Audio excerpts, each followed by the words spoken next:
نحمده ونصلي على رسوله الكريم اما بعد فاعوذ باللہ من الشیطان الرجیم بسم اللہ الرحمن الرحیم۔ اور رسول اللہ صلی اللہ علیہ وآلہ وسلم کا خوشبودار جسم اطہر۔ سیدنا انس رضی اللہ تعالیٰ عنہ نے فرمایا، میں نے رسول اللہ صلی اللہ علیہ وآلہ وسلم کے جسم مبارک کی خوشبو سے زیادہ نہ مشک کستوری سونگھی ہے اور نہ مسک عنبر۔ میں نے رسول اللہ صلی اللہ علیہ وآلہ وسلم کی ہتھیلی سے زیادہ ملائم نہ ریشم چھوا، نہ اس سے زیادہ ملائم جلد والا کوئی اور کپڑا۔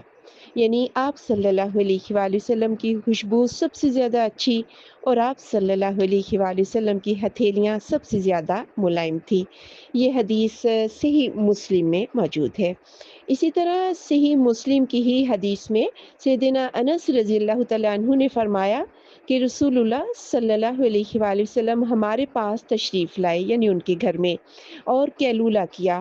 آپ کو پسینہ آ گیا تو میری ماں سلیم ایک برتن لائی اور ہاتھوں سے یہ پسینہ پونچھ کر برتن میں ڈالنے لگی۔ پھر نبی کریم صلی اللہ علیہ وآلہ وسلم بیدار ہو گئے تو فرمایا، اے سلیم یہ کیا کر رہی ہو؟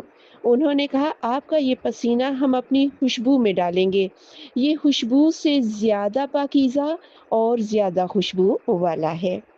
اسی طرح متفق علیہ حدیث یعنی بخاری اور مسلم دونوں میں سیدنا جابر بن سمرہ رضی اللہ تعالیٰ عنہ سے روایت ہے کہ میں نے رسول اللہ صلی اللہ علیہ وآلہ وسلم کے ساتھ پہلی نماز پڑھی، پھر آپ اپنے گھر کی طرف تشریف لے گئے، میں آپ کے ساتھ گیا۔ آپ کے سامنے دو لڑکے آئے تو آپ دونوں کے رخساروں پر ہاتھ پھیرتے رہے اور میرے رخسار پر ہاتھ پھیرا تو میں نے آپ صلی اللہ علیہ وآلہ وسلم کے ہاتھ کی ٹھنڈک اور خوشبو محسوس کی، گویا وہ عطر فروش کے خوشبودار برتن سے باہر نکلا ہوا ہے۔